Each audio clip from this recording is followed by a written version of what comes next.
Hi students, இந்த வீடியோவில் நம்ம என்ன பார்க்கலாம் அப்படின்னா டிஎன்பிஎஸ்சி பொது தமிழில் நம்ம வந்து 6th ஸ்டாண்டர்ட் புக் வந்து இப்போ நம்ம பார்க்குறோம்.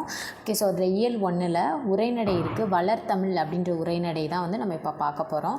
ஸோ இதில் ரொம்ப முக்கியமான இம்பார்ட்டண்ட்டான பாயிண்ட்ஸ் என்னென்ன அப்படின்றது எல்லாமே நம்ம வந்து பார்க்கலாம். ஓகேயா, ஸோ ஒரு ரீடு விட்டுட்டு எது எதெல்லாம் இம்பார்ட்டண்ட் அப்படின்னு சொல்லி நான் லாஸ்ட்டாக வந்து சொல்கிறேன். ஓகேயா, ஸோ இந்த உலகில் வந்து மொத்தம் இந்த லைன் பாருங்கள். உலகில் 6000க்கும் மேற்பட்ட மொழிகள் உள்ளன. ஓகே, இந்த கொஷின் வந்து கேட்பாங்க, உலகத்தில் வந்து மொத்தம் எத்தனை மொழிகள் வந்து எத்தனைக்கும் மேற்பட்ட மொழிகள் இருக்குது அப்படின்னு சொல்லி வந்து கேட்பாங்க. அப்போ 6000 அப்படின்னு நம்ம வந்து கரெக்டாக எழுதணும். ஓகேயா, ஸோ இதில் வந்து சில மொழிகள் மட்டுமே வந்து எழுத்து வடிவத்தில் வந்து இருக்குது, சிலது வந்து வரி வடிவத்தில் மட்டும் இருக்குது, சிலது ரெண்டையுமே பெற்றிருக்கு அப்படின்னு சொல்லி சொல்கிறாங்க. ஓகேயா, அதுக்கப்புறம் வந்து உலகத்தில் வந்து நிறைய இலக்கியம் இலக்கணம் வளம் பெற்று நிறைய மொழிகள் வந்து இருக்குது. ரொம்ப செம்மை மிக்க மொழிகளும் இருக்குது. நம்மளோட தமிழ் மொழியும் செம்மை மிக்க மொழி சிறப்பு பெற்றிருக்கு. அதனால் நம்மளோட தமிழ் மொழியை வந்து செம்மொழி அப்படின்னு சொல்கிறோம். ஓகேவா, அதுக்கப்புறம் வந்து தமிழ் இலக்கியங்கள் எல்லாமே ரொம்ப இனிமையாகவும் இருக்கும். அதுக்கப்புறம் வந்து இனிமையான சொல் பொருள் இதெல்லாமே வந்து நம்மளோட தமிழ் மொழியில் இருக்குது. ஸோ இதை வந்து பாரதியார் வந்து என்ன சொல்லியிருக்காரு அப்படின்னா, யாமறிந்த மொழிகளிலே தமிழ் மொழி போல் இனிதாவதெங்கும் காணோம். நமக்கு தெரிஞ்ச மொழிகளில் தமிழ் மொழி மாதிரி ஒரு இனிமையான மொழியை நம்ம பார்த்துருக்கவே மாட்டோம் அப்படின்னு சொன்னவர் யாருன்னா பாரதியார். ஓகே, ரொம்ப ரொம்ப முக்கியம். யாமறிந்த மொழிகளிலே தமிழ் மொழி போல் இனிதாவதெங்கும் காணோம் அப்படின்னு சொன்னவர் யாருன்னு கேட்பாங்க, பாரதியார். ஓகே, அடுத்து வந்துட்டு தமிழ் வந்து செம்மை மொழின்னு சொன்னோம், இனிமையான மொழின்னு சொன்னோம், அப்புறம் மூத்த மொழி, ரொம்ப முற்பட்ட மொழி வந்து தமிழ் மொழி அப்படின்னு சொல்கிறாங்க. ஸோ அதுக்கு வந்து என்ன சொல்கிறாங்க அப்படின்னா, என்று பிறந்தவள் என்று உணராத இயல்பினலாம் எங்கள் தாய். எப்போ பிறந்தோம் அப்படின்னே உணராத ஒரு அந்தளவுக்கு ஒரு மூத்த மொழி தான் வந்து தமிழ் அப்படின்னு சொல்லி பாரத தாயோட பெருமையை பற்றி யார் சொல்லியிருப்பா அப்படின்னா பாரதியார் சொல்லியிருப்பார். ஓகே, ஸோ என்று பிறந்தவள் என்று உணராத இயல்பினலாம் எங்கள் தாய் என்று பாரத தாயின் தொன்மையை பற்றி கூறிய கருத்துக்கள் வந்து தமிழ் தாய்க்கும் வந்து பொருந்துவதாகும். ஓகே, ஸோ இதை வந்து பாரத தாயை பற்றி இந்த லைன் யார் சொன்னா அப்படின்னு கேட்பாங்க, பாரதியார் சொன்ன லைன். ஓகேயா, அதுக்கப்புறம் வந்து சாலைகள் தோன்றிய பிறகே சாலையோட விதிகள் தோன்றியிருக்கும். அது மாதிரி தான் ஒரு இலக்கியம் தோன்றின பிறகு தான் இலக்கண விதிகள் தோன்றியிருக்கும். ஆனால் தொல்காப்பியம் தமிழில் நமக்கு கிடைச்ச ரொம்ப பழமையான இலக்கண நூல். ஓகே, அப்படி பார்த்தா இலக்கிய நூல்களும் இருந்திருக்கணும், இலக்கண நூல்களும் வந்து இருந்திருக்கணும். ஓகே, அப்போ அந்த இலக்கண நூலுக்கு முன்னாடியே ஒரு இலக்கிய நூல் இருந்திருக்கும். அப்படி பார்த்தா தமிழ் எவ்வளோ ஒரு தொன்மையான, அதாவது தொன்மை அப்படின்னா ரொம்ப பழமையான மொழி அப்படின்றது வந்து சொல்கிறாங்க. ஓகே, அடுத்து ஒரு எளிமையான மொழி, எல்லாருனாலையும் வந்து எழுதவும் படிக்கவும் தெரிஞ்ச ஒரு மொழி. ஓகேவா, ஸோ டக்குன்னு வாசலில் இப்போ ஆ மூ து அப்படின்னா சேர்த்து கூட்டினோம் அப்படின்னா நமக்கு வந்து டக்குன்னு தெரிஞ்சிடும். ஓகேவா, ஸோ இது பாருங்கள், இந்த வளஞ்சுழி இடஞ்சுழி அப்படின்னா என்னென்னு பாருங்கள். தமிழ் மொழியை எழுதும் முறையும் ரொம்ப மிக எளிதிதான். இதற்கேற்ப தமிழ் எழுத்துக்கள் பெரும்பாலும் வளஞ்சுழி எழுத்துக்களாகவே அமையும். ஸோ இந்த கொஷின் கேட்பாங்க எப்படின்னா, தமிழ் எழுத்துக்கள் வந்து பெரும்பாலும் எந்த எழுத்துக்களாக இருக்கும் அப்படின்னா வளஞ்சுழி எழுத்துக்களாக தான் இருக்கும். ஓகே, ஸோ இதை வந்து ஆன்சராக வந்து கேட்டிருப்பாங்க. ஓகே, இப்போது வளஞ்சுழி எழுத்துக்கள்லாம் என்னென்ன அப்படின்னு பார்த்துக்கணும். ஆ ஏ ஔ நா ஞா இதெல்லாம் வந்து வளஞ்சுழி எழுத்துக்கள். ஓகேயா, ஸோ இவங்களுக்கு இது ஞாபகம் வரலனாலும் அதிகமாக வந்து தமிழ் எழுத்துக்கள் வந்து அதிகமாக இருக்குது என்ன வளஞ்சுழி இதெல்லாம். அப்போ நிறையா இருக்குது எது வளஞ்சுழி தான், கம்மியாக இருக்குதுன்னா இடஞ்சுழி ட ய ல இடஞ்சுழி அப்போ டயல அப்படின்னு ஞாபகம் வச்சுக்கோங்க. ஓகே, இடஞ்சுழி டால ஆரம்பிக்கும், டயல. ஓகேயா, ஸோ இதை ஞாபகம் வச்சுக்கிட்டிங்க அப்படின்னா இடஞ்சுழி அப்படின்றது டயல அப்படின்னு ஞாபகம் வச்சுக்கிட்டிங்கன்னா அது வந்து நம்ம ஈஸியாக போட்டுடலாம். ஓகேவா, ஓகே, அடுத்து வந்துட்டு இந்த பாக்ஸில் கொடுத்துருக்கிறது வந்து ரொம்ப ரொம்ப இம்பார்ட்டண்ட்டு. ஸோ என்னென்னா, தமிழ் அப்படின்னா வந்து தமிழ் அப்படின்ற சொல் இருக்கு இல்லையா, ஸோ இது முதல்ல எந்த இலக்கியத்தில் வந்து இருந்துச்சு அப்படின்னா தொல்காப்பியம் அப்படின்ற இலக்கியத்தில். ஓகேவா, ஸோ அதில் என்ன லைன் அப்படின்னா, தமிழின் கிளவியும் அதனோரற்றே. ஓகேயா, 386 பாட்டு தொல்காப்பியத்தில். ஓகே, அடுத்து தமிழ்நாடு அப்படின்றது சிலப்பதிகாரத்தில் வஞ்சிக்காண்டத்தில் வந்து சொல்லியிருக்காங்க. ஓகேயா, இமிழ்கடல் வேலியை தமிழ்நாடு ஆக்கிய இது நீ கருதினை ஆயின் வஞ்சிக்காண்டத்தில் சொல்லியிருக்காங்க. ஓகேயா, இமிழ்கடல் வேலியை தமிழ்நாடு ஆக்கிய இது நீ கருதினை ஆயின். ஓகே, அடுத்து தமிழன் அப்படின்னு வந்து அப்பர் தேவாரத்தில் தமிழன் கண்டாய் அப்படின்னு சொல்லி திருத்தாண்டகம் அந்த இதில் வந்து கொடுத்துருக்காங்க. ஓகேயா, தமிழன் கண்டாய் அப்பர் திருத்தாண்டகம். ஓகே, ஸோ இந்த பாக்ஸில் இருக்கிறது ரொம்ப ரொம்ப இம்பார்ட்டண்ட்டு. ஸோ இப்போ நீங்கள் பாருங்கள்,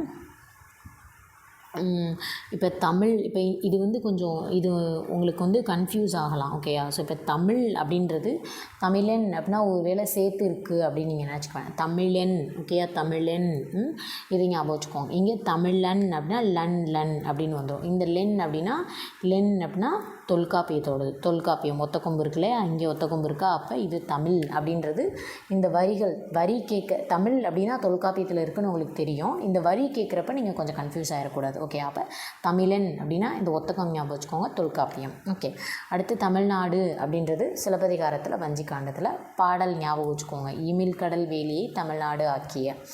தமிழன் அப்படின்னா அப்பர் தேவாரம், தமிழன். ஓகேயா, அதில் திருத்தாண்டகம் அப்படின்றதும் வந்து கேட்கலாம். ஓகே, அடுத்து வந்துட்டு சீர்மை மொழி, வந்து ஒழுங்காக இருக்கிற மொழி. ஓகேயா, அதாவது ஒழுங்குமுறையை பற்றி சொல்கிறது தான் சீர்மை அப்படின்னு அர்த்தம். ஓகேயா, தமிழ் மொழியில் பல வகையான சீர்மைகள்லாம் அதோட சிறப்பை பற்றி சொல்லியிருக்காங்க. இப்போ என்னென்னா உயர்திணை அக்ரிணை அப்படின்னு சொல்லி நம்ம திணையை வந்து 2 வகையாக பிரிப்போம். ஓகே, இப்போ உயர்திணை அப்படின்னா அதோட எதிர்ச்சொல் என்ன, அதாவது ஆப்போசிட் என்ன, தாழ்திணை அப்படின்னு தான் அமையணும். ஆனால் அப்படி சொல்லாமல் தாழ்திணை அப்படின்னு சொல்லாமல் அக்ரிணை அப்படின்னு சொல்கிறோம். ஏன் அக்ரிணையை பிரித்து எழுதுனா என்ன, அல் ப்ளஸ் திணை. அல் அப்படின்னா அல்லாத, அப்போ உயர்வு அல்லாத திணை அப்படின்னு சொல்லி சொல்கிறோம். அக்ரிணையை, உயர்திணையோட ஆப்போசிட் அக்ரிணை. அந்த அக்ரிணையை என்ன சொல்லணும் அப்படின்னா தாழ்ந்தது அப்படின்னு சொல்லாமல் அல் ப்ளஸ் திணை, அதாவது உயர்வு அல்லாத திணை அப்படின்னு சொல்லி நம்ம முன்னோர்கள் வந்து சொல்லியிருக்காங்க. ஓகே, இதை தான் வந்து தமிழ் மொழியோட சீர்மை அதாவது ஒழுங்குமுறையை பற்றி சொல்லுது. ஓகே, இப்போ அடுத்த எக்ஸாம்பிள் பாருங்கள். இப்போ உங்களுக்கு பிரித்தெழுதுகளை கேட்பாங்க. அக்ரிணை எப்படி பிரிப்பாங்க அப்படின்னா அல் ப்ளஸ் திணை அப்படின்னு நீங்கள் கரெக்டாக எழுதணும். அடுத்து பாகற்காய் வந்து கசப்பு சுவையுடையது. இதை அப்போ என்ன சொல்லணும், நம்ம கசப்பு காய் அப்படின்னு தானே சொல்லணும். அப்படி சொல்லாமல் இனிப்பு அல்லாத காய் அப்படின்னு சொல்கிறோம். எப்படி, பாகு ப்ளஸ் அல் ப்ளஸ் காய். பாகுனா இனிப்பா, இனிப்பு அல்லாத காய் அப்படின்னு சொல்கிறோம். ஓகே, ஸோ இப்போ பாகற்காய் எப்படி பிரித்து எழுதுகிறாங்க அப்படின்னு சொல்லி நீங்கள் வந்து பார்த்துக்கணும். ஓகேயா, ஸோ பாகற்காய் எப்படி பிரித்து எழுதியிருக்காங்க, அக்ரிணை எப்படி பிரித்து எழுதியிருக்காங்க அப்படின்னு ஏன்னா பிரித்தெழுதுகளில் வந்து கேட்பாங்க. ஓகேவா, ஸோ அடுத்து வந்துட்டு வளமையான மொழி. ஓகே, ஸோ ரொம்ப வளமையான மொழி அப்படின்னு சொல்லி ஏன் சொல்கிறோன்னா தொல்காப்பியம், நன்னூல் இதெல்லாமே வந்து இலக்கண நூல்கள். ஓகே, இலக்கண நூல். தொல்காப்பியம், நன்னூல் வந்து இலக்கண நூல். ஓகே, அடுத்து 8 தொகை 10 பாட்டு இது வந்து சங்க இலக்கியங்கள். திருக்குறள், நாலடியார் இது வந்து அறநூல்கள். சிலப்பதிகாரம், மணிமேகலை காப்பிய நூல்கள். ஸோ இது வந்து மேட்ச்சில் வந்து கேட்பாங்க. ஓகேவா, ஸோ எப்படி கேட்பாங்கன்னா இது பாருங்கள், தொல்காப்பியம் நன்னூல் என்னது, இலக்கண நூல்கள். 8 தொகை 10 பாட்டு என்னது, சங்க இலக்கியங்கள். திருக்குறள், நாலடியார் என்ன, அறநூல்கள். சிலப்பதிகாரம், மணிமேகலை என்ன, காப்பிய நூல்கள்.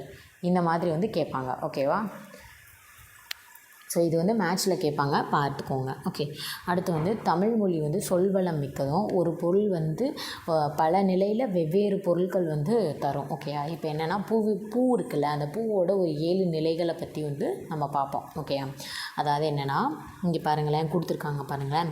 அரும்பு, மொட்டு, முகை, மலர், அலர், வி, செம்மல். அரும்பு குட்டியாக இருக்கிறது, அப்புறம் மொட்டு வர்றது, அப்புறம் இந்த அதோட அடுத்தது ஸ்டேஜ். ஓகேயா, ஸோ மொத்தம் எத்தனை ஸ்டேஜ்னு பார்த்துக்கோங்க, 4, 5, 7 7 ஸ்டேஜஸ் இருக்குது. அரும்பு, இதை ஆர்டராக படிச்சுக்கோங்க. அரும்பு, மொட்டு, முகை, மலர், அலர், வி, செம்மல். ஓகே, அடுத்து ஒரு எழுத்து வந்து ஒரே சொல்லாகி ஒரு பொருள் தர்றதும் உண்டு, பல பொருளையும் தரும். ஓகேவா, ஸோ இப்போ பாருங்களேன், மா அப்படின்னா ஒரு சொல், மா அப்படின்ற ஒரு சொல் நிறைய பொருள் தரும். மரம், விலங்கு, பெரிய, திருமகள், அழகு, அறிவு, அளவு, அழைத்தல், துகள், மேன்மை, வயல், வண்டு போன்ற பல பொருட்களை வந்து தருது. ஓகே, ஸோ மா அப்படின்னா என்னென்னு இந்த எல்லா பொருளும் இருக்குது அப்படின்னு நீங்கள் பார்த்துக்கணும்.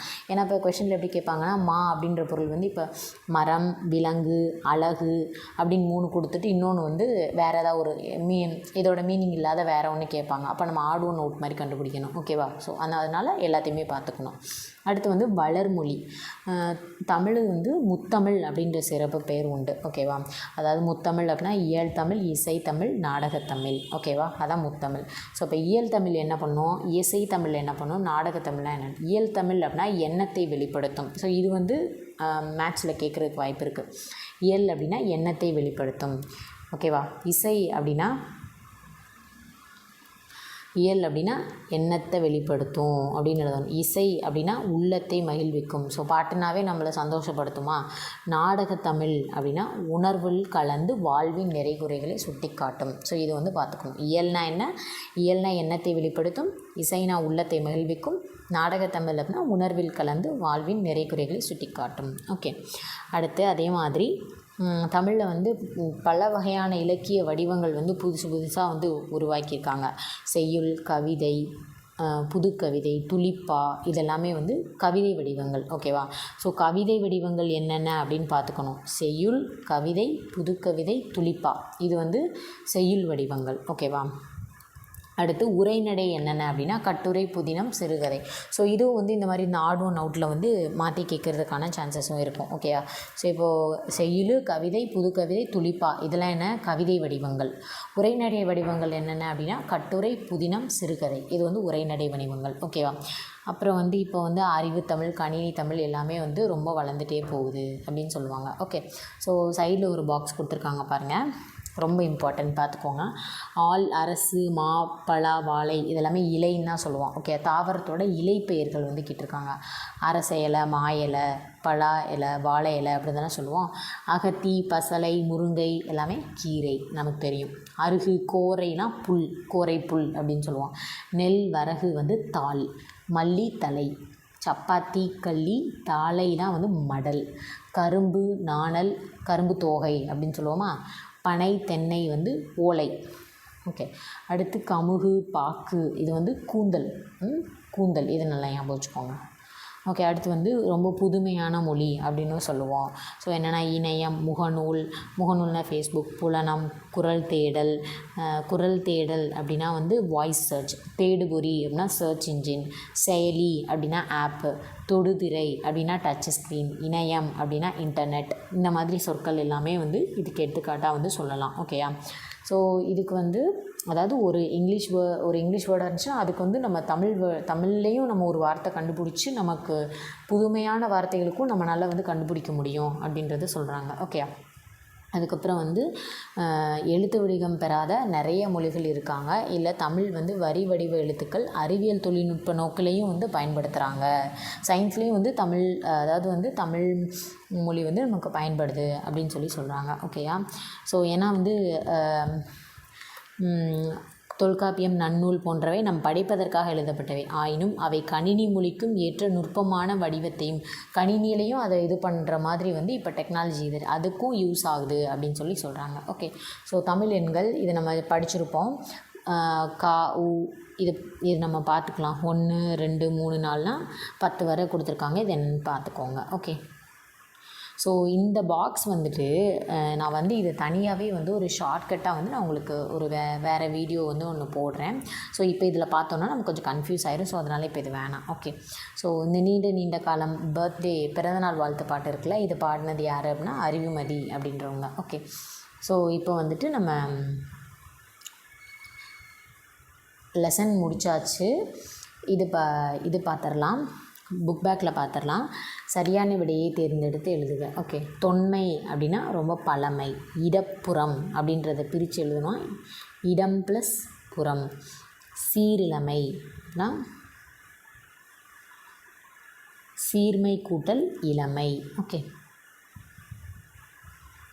அடுத்து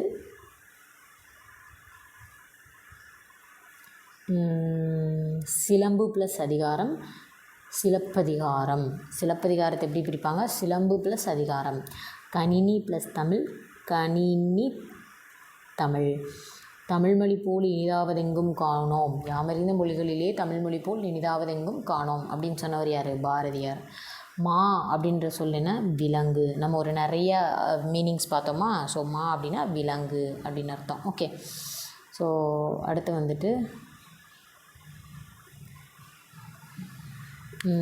வந்துட்டு கோடிட்ட இடத்தை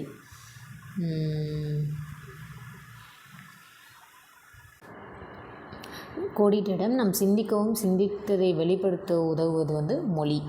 தமிழில் நமக்கு கிடைத்த பழமையான இலக்கண நூல் வந்து தொல்காப்பியம்.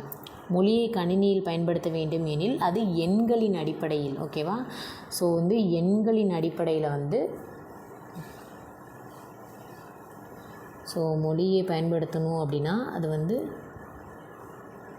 எண்களின் அடிப்படையில் இருக்கணும். ஸோ இதுக்கு வந்து மொழி. ஸோ இது வந்து தொல்காப்பியம். ஓகே, தொல்காப்பியம். ஸோ அவ்வளோதான், இந்த உரைநடை வந்து முடிஞ்சுது. ஸோ இது மட்டும் நான் வந்து தனியாக வீடியோ போட்டுருவேன் உங்களுக்கு ஷார்ட்கட்டோட. ஓகே, ஸோ அடுத்த ஒரு வீடியோவில் பார்க்கலாம். Thank you friends.